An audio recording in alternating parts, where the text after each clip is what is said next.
வருகின்றிருக்கிற ஆயிரக்கணக்கான இந்த பொதுத்துறை லைஃப் இன்சூரன்ஸ் ஊழியர்களை, பணியாளர்களை, நண்பர்களை, பத்திரிகை துறையை சார்ந்திருக்கிற நண்பர்களை, உங்கள் அத்துணை பேருக்கும் திராவிட முன்னேற்ற கழகத்தின் சார்பாக, இந்தியா கூட்டணியினுடைய சார்பாக என்னுடைய நன்றியை, வணக்கத்தை உங்களுக்கு தெரிவித்துக் கொள்ள கடமைப்பட்டிருக்கிறேன். அருமை நண்பர்களே, ஒரு முக்கியமான காலகட்டத்தில் எடுக்கப்பட்டிருக்கிற முயற்சி இந்த மாநாடு. இந்த மாநாட்டுடைய செய்தி என்னவாக இருக்க வேண்டும் என்று எனக்கு முன்னாலே பேசிய தோழர் அவர்கள் மிக தெளிவாக எடுத்துச் சொன்னார்கள். இன்றைக்கு பாசிச பாரதிய ஜனதா கட்சி மத்தியில ஆட்சி அமைத்ததோ அன்றைய காலகட்டத்தில் இருந்து தொடர்ந்து இந்திய தேசத்தினுடைய பொதுத்துறைகள் அளிக்கப்பட்டு வருகிறது. அதுவும் குறிப்பாக நன்முறையிலே செயல்பட்டுக் கொண்டிருக்கிற இந்திய பொருளாதார வளர்ச்சிக்கு அடிப்படையாக இருந்த பொதுத்துறைகள் கொஞ்சம் கொஞ்சமாக இன்றைக்கு சீரழிக்கப்பட்டுக் கொண்டிருக்கின்றன. அது BSNL ஆகட்டும், LIC ஆகட்டும், மிகப்பெரிய நிறுவனங்களாகட்டும், அத்துணையும் இன்றைக்கு தனியாருக்கு தாரை பார்க்கிற ஒரு நிலையை இந்த ஆட்சி, பாசிச ஆட்சி மேற்கொண்டிருப்பதை இந்த நாடு பார்த்துக் கொண்டிருக்கிறது.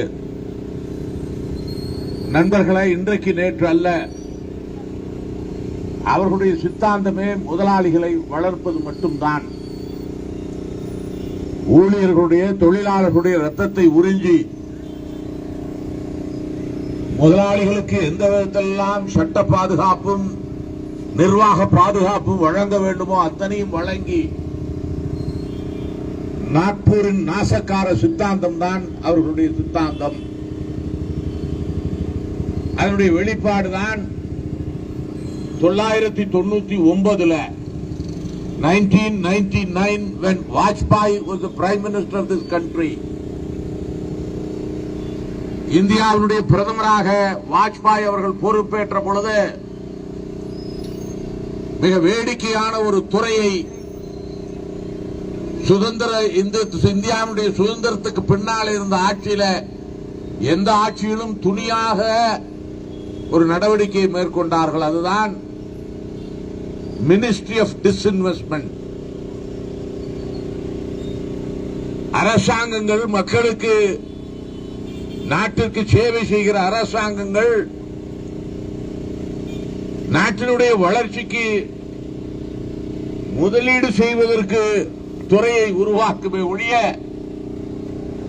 முதலீடை எடுப்பதற்கு, டிஸ்இன்வெஸ்ட்மெண்ட்டுக்கு துறை இருந்ததாக சரித்திரமே இல்லை. வாஜ்பாய் அரசாங்கத்திலே தான், அதுவும் அருண்ஜேட்லி அவர்கள் அதனுடைய அமைச்சராக, மினிஸ்ட்ரி ஃபார் டிஸ்இன்வெஸ்ட்மெண்ட். பல பொதுத்துறை நிறுவனங்கள் அன்றைய காலகட்டத்தில் இதே இந்த சேலம் மண்ணினுடைய சேலம் உருக்காலை மிக தீவிரமாக அதை தனியார் மயமாக்க வேண்டும் என்று அன்றைக்கு முயற்சி மேற்கொண்டார்கள். அன்றைக்கும் நாடாளுமன்ற உறுப்பினராக இந்த தொகுதியில் இருந்த நான் அன்றைக்கு நாடாளுமன்றத்தில் எடுத்து வைத்த வாதங்கள், போராட்டங்கள் அன்றைக்கு அந்த அரசை பின்வாங்க செய்தது. ஆகவேதான் இன்றைக்கு தொடர்ந்து அந்த சேலம் இரும்பாலை இன்றைக்கும் இருந்து கொண்டிருக்கிறது. என்றைக்கும் நாங்கள் விட்டுக் கொடுக்க மாட்டோம். பொதுத்துறை நிறுவனங்களையும் இந்த ஊழியர்களையும். இன்றைக்கு LIC மிகப்பெரிய ஒரு லாபகரமான பொதுத்துறை. இந்த துறை மக்கள் வளர்ச்சியிலே, சமுதாய வளர்ச்சியில, இந்தியாவினுடைய பொருளாதார வளர்ச்சியிலே மிகப்பெரிய பங்கு வகிக்கிற ஒரு நிறுவனம். இதை கொஞ்சம் கொஞ்சமாக அழித்துக் கொண்டிருக்கிற நிலையிலே தான் இந்த மாநாடு நடக்கிறது. இந்த மாநாடு ஆட்சியாளர்களுக்கு விடுக்கிற செய்தி என்னவென்று சொன்னால், இந்த நாடு வேடிக்கை பார்க்காது.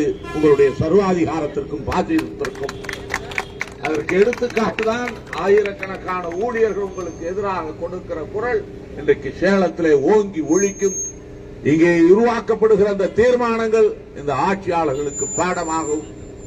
அவர்களுக்கு ஒரு lesson has to be taught, otherwise this country will go to peril.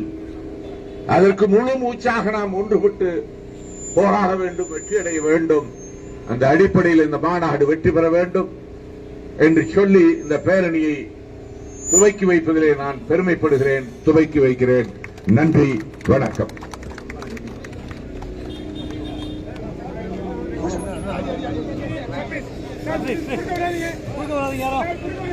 வீர வணக்கம், வீர வணக்கம், ஏவுக்கு வீர வணக்கம்.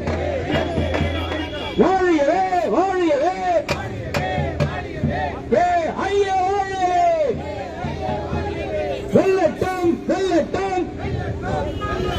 36வது மாநாடு, பெண் மண்டல மாநாடு, சேலம் நகரி மாநாடு. வெல்லட்டும், வெல்லட்டும். வீர வணக்கம், வீர வணக்கம், வீர வணக்கம், வீர வணக்கம். ஏவுக்கு வீர வணக்கம். வாழியவே, வாழியவே.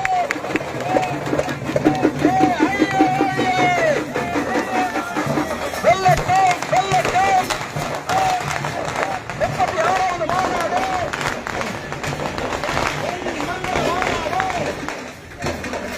சேலம் நகரி மாநாடு.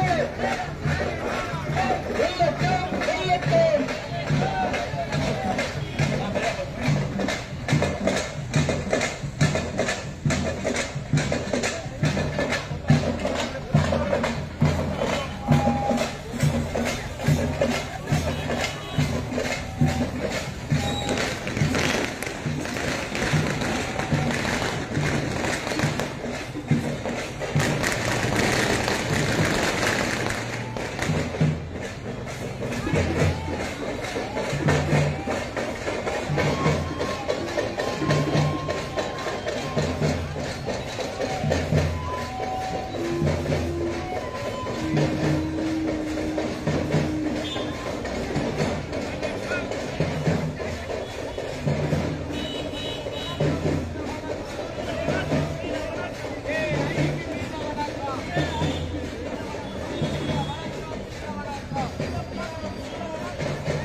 சொல்லுங்க.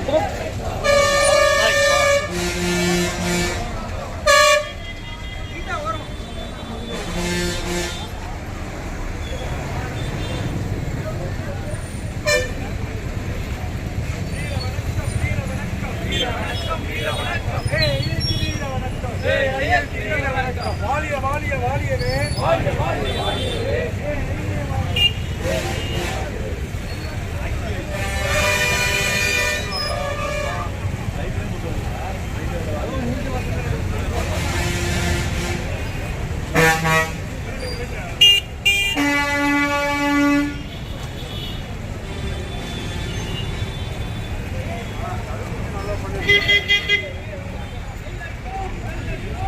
வெல்லட்டும் வெல்லட்டும்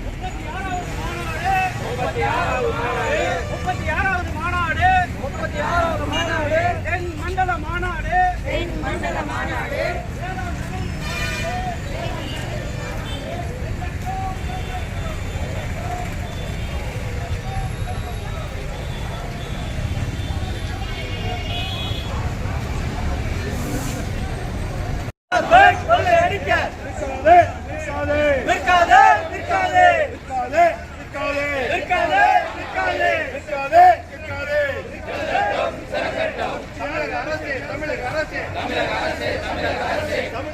தமிழக அரசே